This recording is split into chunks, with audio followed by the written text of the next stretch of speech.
So Variety has come up with an article pretty much confirming that Disney has found their patsy for why Snow White is going poorly, and to no one's surprise, it is Rachel Zegler. You see, in this Variety article, it gives us a little behind the scenes of how it has just been destructive for Disney. We get a little more context, which is kind of nice because we all made some suspicions of what was going on, but it's just kind of nice to know for a fact that after Rachel Zegler came on and she started making her political statements in 2022, calling the story antiquated, how she found the love story between Snow White and the Prince was weird, how it just always was lambasting the original film, and how this new one is just going to be more of empowerment, how it's not a love story, how she's going to be the leader that she was always supposed to be, yada. Things just keep on spiraling out of control for the perception for this film that this young starlet was causing around the Snow White film. Now, let me be completely honest here.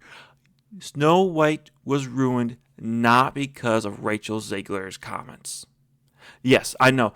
That's completely different from what a lot of people are saying. Snow White was ruined because of the story itself. Let's just be completely honest here. If the Snow White movie had done very well, no one would be talking about Snow White's actress making all these horrendous statements. I just want to make that point of fact.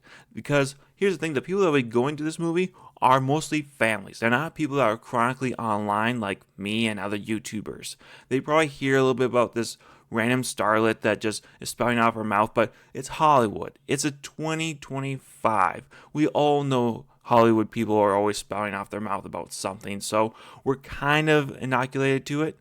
Now, to be fair, her comments about Palestine, about Free Palestine, and Trump supporters are very horrendous, but I'm just trying to be real here, man, that if this film had done well, we wouldn't be talking about these comments anymore. But because it's done so badly, we're blaming the comments for it. And the real answer is that the film just sucked massive balls. That's pretty much the best way I can put it, because this film had multi-million dollars behind it. It's the director's fault for creating a message that was more socialist, message of fairness that never really made any sense in the film, and tacking on the side of the original love story that just felt empty, hollow, and not really any magic there.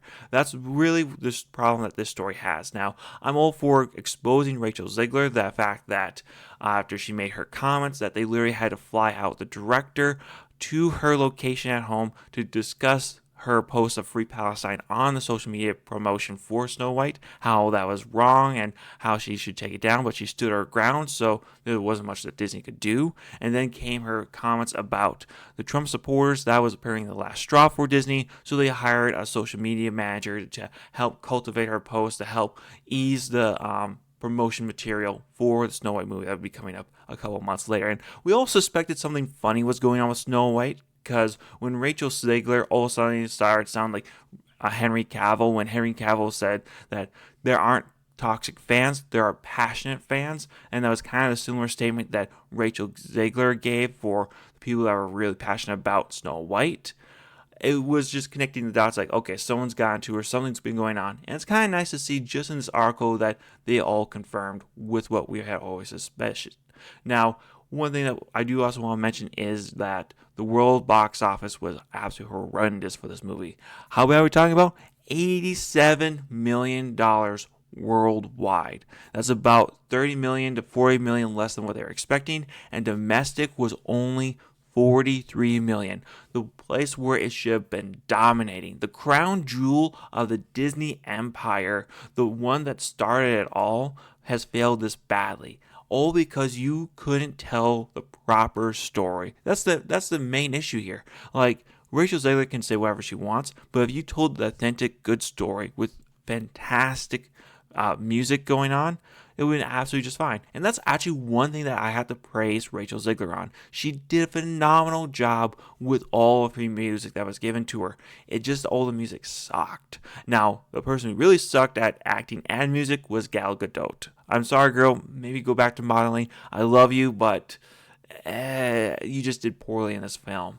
And the person that actually reconfirms a lot of what Variety claims, because, this could just been some random source that, said some random stuff. I mean, we've all been hearing that Kathleen Kennedy would be leaving Star Wars for like the last 10 years, and we never really had any backup from it. Well, we have the son of Mark Pallett, John Palick pretty much coming out and just reconfirming everything that his father had to go out to talk with this 20-year-old multi-million-dollar starlet who just can't run her social media, who doesn't know how to watch her words, that can have negative repercussions for her and everyone around the film, how tens of thousands of blue-collar workers can be negatively affected by this, that work in the industry, just pretty much going on the whole laundry list of what exactly is the issue with this film. And I pretty much have no real gripes against with what he's saying. It is a little bit funny to see Hollywood eating one of their own leftist starlets, but she brought this on herself. Now, you'll see in some articles that she didn't mean to make such statements, that she didn't mean for this all to happen. You're well beyond the age of being incompetent. The moment that you turn 18, you become completely responsible for your wording, at least according to the law, and according to me as well. And you're not just some 18-year-old, you're a 22, 23-year-old at this point. You've lived life a little bit, and you grew up with social media. You know how things can go viral. No, she doesn't get a pass. She made all these comments, and now she has to live with them. It is unfortunate what she said about Free Palestine and indirectly bringing more attention to Gal Gadot, so that she had to get some more security paid by Disney.